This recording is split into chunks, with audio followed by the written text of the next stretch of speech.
Hello everyone.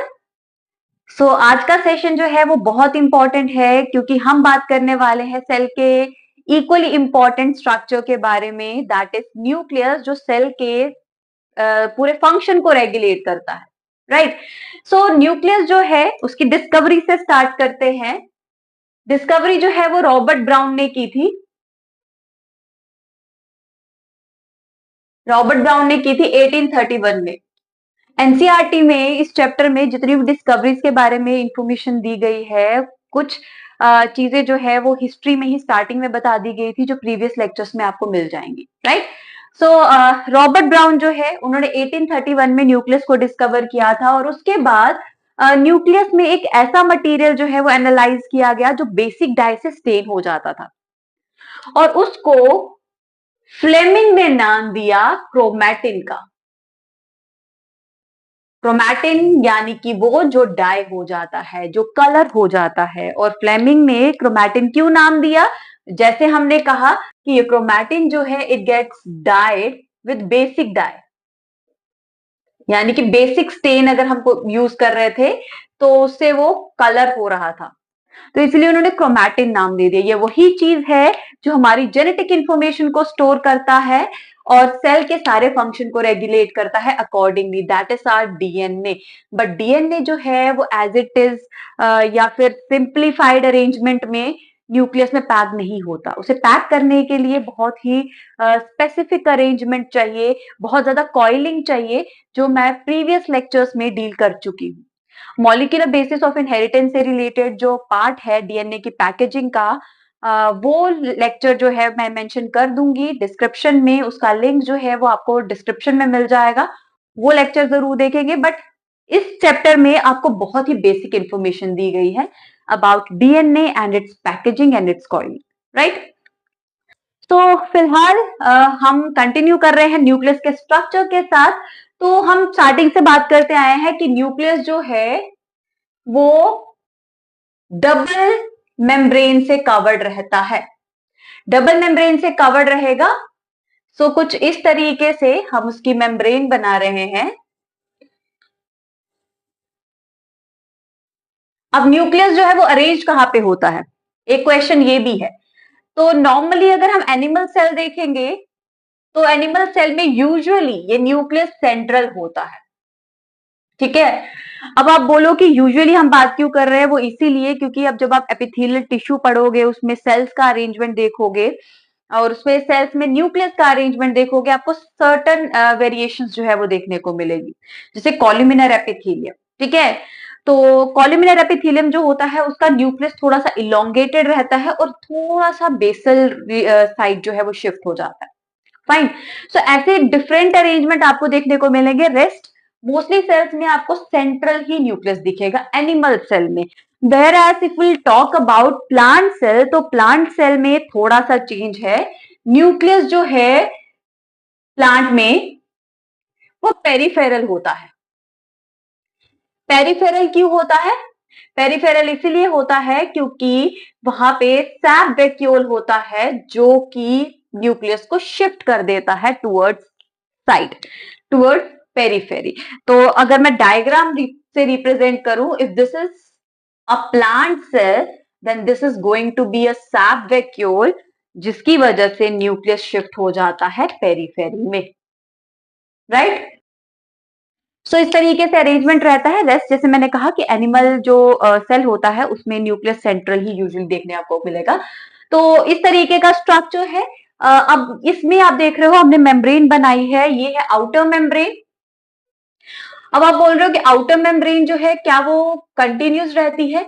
ना ही outer membrane ना ही inner membrane continuous रहती है। आप देख रहे हो इन दोनों में डिसकंटिन्यूटी है, यानी कि आपको हर जगह न्यूक्लियर पोर देखने को मिलेगा। ठीक है। न्यूक्लियर पोर जो है वो एक कम्युनिकेशन बनाता है। बाहर साइटोप्लाज्म है, अंदर रहेगा न्यूक्लियस का अपना फ्लूइड, जिसके बारे में हम अभी बात करेंगे। तो ये जो दोनों प्लाज्म्स है, इनके बीच में एक्सचेंज होना हो प्रोटीन्स का, आरएनए का, एंजाइम का।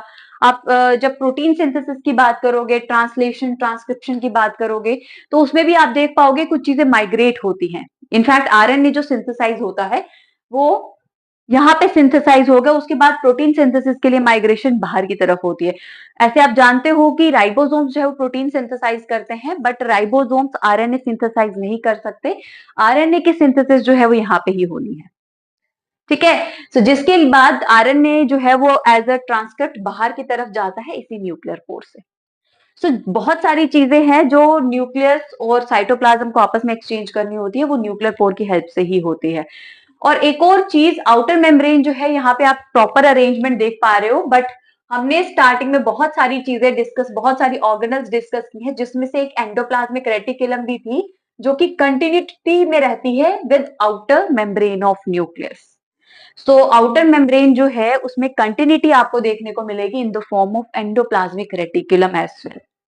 फाइन, सो इस चीज का भी ध्यान रखेंगे, आउटर मेम्ब्रेन जो है वो एक्सटेंड होती है। फाइन, इनर मेम्ब्रेन में वो एक्सटेंशन नहीं देखने को मिलेगा, बल्कि डिसकंटिन्यूटी जो है आपको दोनों मेम्ब्रेन्स में देखने को मिलेगी, जो कि न्यूक्लियर पोर बना रहे हैं। अब इसके बाद आप स्पेस भी देख पा रहे हो, है ना, आउटर मेम्ब्रेन और इनर मेम्ब्रेन के बीच में जो स्पेस है, इसे पेरीन्यूक्लियर स्पेस कहा जाता है। पेरीन्यूक्लियर स्पेस 10 to 15 नैनोमीटर की स्पेस होती है, जो कि आउटर मेम्ब्रेन और इनर मेम्ब्रेन के बीच में रहेगी।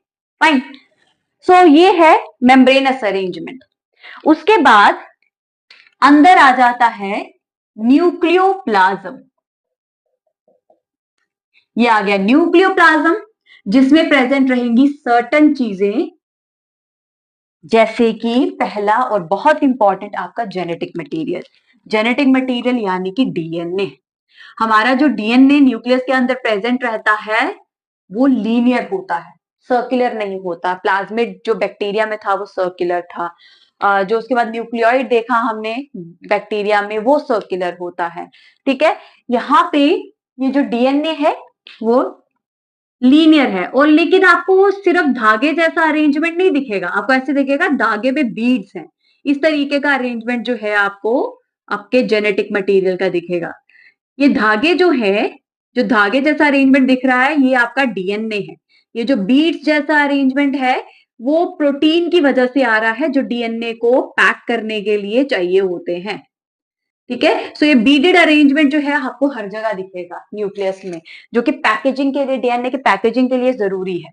2.2 मीटर्स के आसपास डीएनए की लेंथ होती है, और न्यूक्लियस का dimension 10 raise to power -6 meters. तो 10 रेज़ टू पावर -6 मीटर्स का डायमेंशन और 2.2 मीटर्स का डीएनए फिट करना थोड़ा मुश्किल हो जाता है ना, अगर पैकेजिंग प्रॉपर से नहीं हुई होती डीएनए की। तो पैकेजिंग के लिए ये प्रोटीन्स चाहिए। So this is going to be our DNA genetic material, but इसके लिए हम थोड़ा सा स्पेसिफिक टर्म यूज करेंगे, that is chromatin material. Chromatin material जो है वो कंबाइनली कहते हैं किसको, हम कहते हैं DNA plus RNA plus histone proteins. जैसे मैंने कहा बीडिड अरेंजमेंट प्रोटीन्स की वजह से आता है, तो ये वो प्रोटीन्स है प्लस नॉन हिस्टोन प्रोटीन्स। ये सारे मिलकर एक कंबाइंड अरेंजमेंट जो बना रहे हैं, कॉइल्ड अरेंजमेंट जो बना रहे हैं, उससे हम क्रोमैटिन मटेरियल कहते हैं। अब इस क्रोमैटिन मटेरियल जो है इसमें थोड़ी चेंजेस आती है during cell division. Cell division जब होनी होती है तो हमें कॉइलिंग थोड़ी ज्यादा चाहिए, क्योंकि जेनेटिक मटेरियल को डिवाइड करने के बाद इक्वल इक्वल हाफ्स में डिवाइड करना होता है, और दो डॉटर सेल्स को देना होता है। तो ऐसा टैंगल्ड अरेंजमेंट जो है वो बहुत ज्यादा फेवरेबल नहीं रहता है इक्वल डिविजन के लिए। सो इसमें और ज्यादा कॉइलिंग होती है। तो ड्यूरिंग डिविजन यही क्रोमैटिन मटेरियल ड्यूरिंग डिविजन और ज्यादा कॉइल करता है, और उसे हम क्रोमोसोम कहते हैं। It turns into chromosome. Chromosome जो होता है it is the highly coiled part of chromatin material. जब इसकी और ज्यादा कॉइलिंग हो जाती है तो अब ये क्रोमोसोम बन जाता है। फाइन, ये आ गया क्रोमोसोम। जिसमें बहुत ज्यादा कॉइल्ड फॉर्म में आपका जेनेटिक मटेरियल है, इससे भी ज्यादा कॉइल्ड। ठीक है, so this is chromosome. Fine. So अब इसके अलावा एक और स्ट्रक्चर के बारे में बात करते हैं जो बहुत ही डेंस होता है। This dense structure is called as nucleolus. और अब ये न्यूक्लियोलस जो है, दिस इज नॉन मेम्ब्रेनस। ये स्ट्रक्चर जो है वो कंटिन्यूटी में रहता है न्यूक्लियोप्लाज्म के साथ, क्योंकि इसमें कोई मेम्ब्रेन नहीं होती, बट आपको ये सेपरेटली दिख जाएगा एज अ डेंस मटेरियल। ठीक है, और इस न्यूक्लियोलस का काम क्या है? This nucleolus is also called as ribosome factory. Ribosome को क्या कहा जाता है? Protein factory. क्यों? क्योंकि वो प्रोटीन सिंथेसाइज करता है। वैसे ही न्यूक्लियोलस को राइबोसोम फैक्ट्री कहा जाता है, क्योंकि वो सिंथेसाइज करता है राइबोसोम्स को, यानी कि आरएनए और प्रोटीन को अच्छे से पैक करके अरेंज करके राइबोसोम बनाता है, ताकि यही रहे राइबोसोम फर्दर प्रोटीन की सिंथेसिस करे। फाइन। सो ये है न्यूक्लियस का पूरा स्ट्रक्चर। तो अब वापस से आते हैं क्रोमोसोम पे। क्रोमोसोम के बारे में बहुत ही बेसिक इंफॉर्मेशन दी गई है, उसी को डिस्कस करते हैं और कंप्लीट करते हैं अपने चैप्टर को। तो जानते हैं 4 डिफरेंट तरह के chromosomes on the basis of their structural arrangement. तो बेसिक लेवल पे क्रोमोसोम के स्ट्रक्चर को डील करते हैं और बात करते हैं उन चारों टाइप्स की। सबसे पहले तो क्रोमोसोम का जो स्ट्रक्चर होता है, it's a highly coiled arrangement of DNA with proteins. ठीक है, सो हाईली कॉइल्ड अरेंजमेंट रहता है डीएनए और प्रोटीन्स का, जिसमें से ये जो हाईली कॉइल्ड पार्ट है वो बनाता है आर्म्स।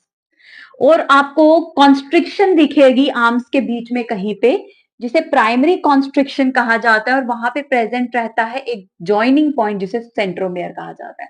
सेंट्रोमेयर वो पॉइंट है जहां पे क्रोमैटिड आर्म्स, आर्म्स को क्रोमैटिड्स कहा जाता है। ये एक क्रोमैटिड है, ये दूसरा क्रोमैटिड है। एक क्रोमैटिड, दूसरा chromatid.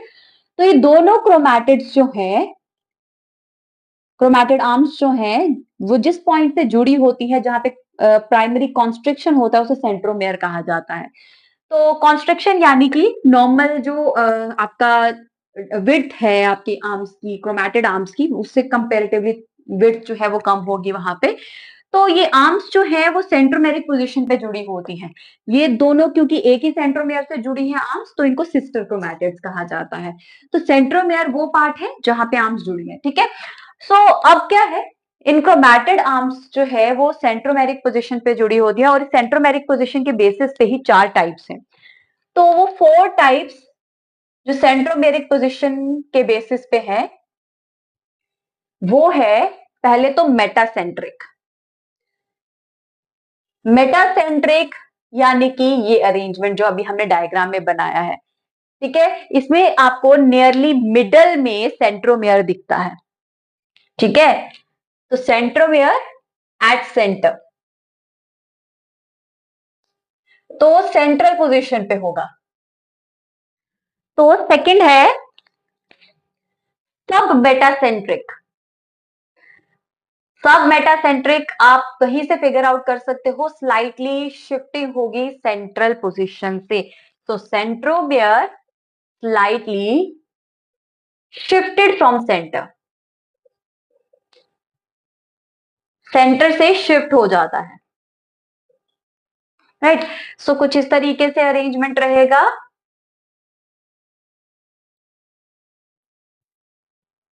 Right, let me correct this a bit. So इस तरीके से अरेंजमेंट रहेगा, एक आर्म थोड़ी सी लंबी होगी सेकंड के कंपैरिजन में। सो ये सब मेटासेंट्रिक। नॉर्मली सेंटर में यहाँ पे होना चाहिए, तभी लेंथ जो है वो सेम रहती है आर्म्स की, वो थोड़ा सा शिफ्ट हो जाता है। तो सब मेटासेंट्रिक जो है वो कुछ इस तरीके से होगा। थर्ड है एक्रोसेंट्रिक। एक्रोसेंट्रिक वो है जिसमें सेंट्रोमियर बिल्कुल साइड पे रहता है, यानी कि उसकी शिफ्टिंग ज्यादा हो जाती है। तो सेंट्रोमियर नियर टर्मिनल, बिल्कुल एंड पे नहीं होता। तो इस तरीके से रहेगा, एक आर्म बहुत ज्यादा लंबी और एक आर्म बहुत ज्यादा छोटी। इस तरीके से अरेंजमेंट है। ये आ गया एक्रोसेंट्रिक, ठीक है। एंड नेक्स्ट है टीलोसेंट्रिक, जिसमें सेंट्रोमेयर बिल्कुल ही टिप पे होगा। तो सेंट्रोमेयर एट टिप पोजिशन। सो इस तरीके का अरेंजमेंट है। ये आ गया सेंट्रोमेयर और ये है आर्म, क्रोमैटिड आर्म, राइट। सो ऐसा कुछ अरेंजमेंट रहता है टीलोसेंट्रिक में। रेस्ट एक डायग्राम है जो एनसीईआरटी में मेंशन की गई है, उस डायग्राम को रिप्रेजेंट करूंगी यहां पे। तो उसमें क्रोमोसोम बताया गया है लाइक दिस। उसमें प्रॉपर प्राइमरी कंस्ट्रिक्शन है, ठीक है। ये प्राइमरी कंस्ट्रिक्शन है जहां पे आपको सेंट्रोमेयर दिखेगा। उसके अलावा आपको एक जगह और कॉन्स्ट्रिक्शन दिख रही है, यानी कि सेकेंडरी कॉन्स्ट्रिक्शन, और एक बल्ब लाइक अरेंजमेंट दिखता है like this. So this structure represents satellite DNA. इसके बारे में इंफॉर्मेशन है मॉलिक्यूलर बेसिस ऑफ इनहेरिटेंस में एक्सप्लेन किया गया है, वहां पे आपको डिटेल में मिलेगा। सो सैटेलाइट डीएनए का अरेंजमेंट, यानी कि यहाँ पे प्राइमरी कंस्ट्रिक्शन है, उसके अलावा आपको सेकेंडरी कंस्ट्रिक्शन भी देखने को मिलेगी जो आपको यहाँ पे कहीं और नहीं दिख रही है, ठीक है। So this is all about chromosome जो इस चैप्टर में दिया गया है, एंड न्यूक्लियस। और यहां से कंप्लीट होता है आपका चैप्टर, यानी कि cell the unit of life. तो जितनी भी चीजें हैं इस चैप्टर में, ऑर्गेनल्स के बारे में एक्सप्लेन किया गया है, उसके फंक्शंस के बारे में एक्सप्लेन किया गया है, वो डिटेल में पढ़ेंगे तो टिश्यू के बारे में जान पाएंगे। तो टिश्यू स्टार्ट करने से पहले ये चैप्टर जरूर रिकॉल करना है। तब तक के लिए स्टार्ट करेंगे अब नेक्स्ट सेशन में एक 12th क्लास का चैप्टर, और वहां पे बात करेंगे फर्दर और कॉन्सेप्ट की।